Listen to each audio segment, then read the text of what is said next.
মরহুম হাজী মোহাম্মদ আক্কেল আলীর দ্বিতীয় মৃত্যুবার্ষিকীতে হাফিজুল উলুম কবরস্থান মাদ্রাসায় ইফতার মাহফিল অনুষ্ঠিত হয়েছে। বিস্তারিত আব্দুল খালেক সালমানের রিপোর্টে। সাভার উপজেলা ভাকুরতা ইউনিয়নের মোগরাকান্দা গ্রাম নিবাসী মরহুম হাজী মোহাম্মদ আক্কেল আলীর দ্বিতীয় মৃত্যুবার্ষিকী উপলক্ষে মোগরাকান্দা হাফিজুল উলুল কবরস্থান মাদ্রাসায় ইফতার মাহফিল অনুষ্ঠিত হয়েছে। বার্ধক্যজনিত কারণে গত 15/3/2023 তারিখে আনুমানিক রাত 1:20 মৃত্যুবরণ করেন। মৃত্যুর সময় তার বয়স হয়েছিল 95 বছর। মৃত্যুকালে তিনি 6 ছেলে, 1 স্ত্রী, ছেলেদের বউ, নাতি নাতনি সহ অজস্র গুণগ্রাহী রেখে যান।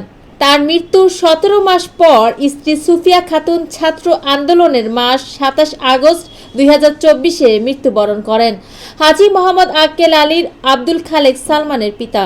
তার বিদেহী আত্মার মাগফিরাত কামনায় ইফতার মাহফিলে উপস্থিত ছিলেন অত্র মাদ্রাসার মুহতামিম মাওলানা মুফতি নাসিরউদ্দিন ছাত্রসহ শিক্ষকবৃন্দ।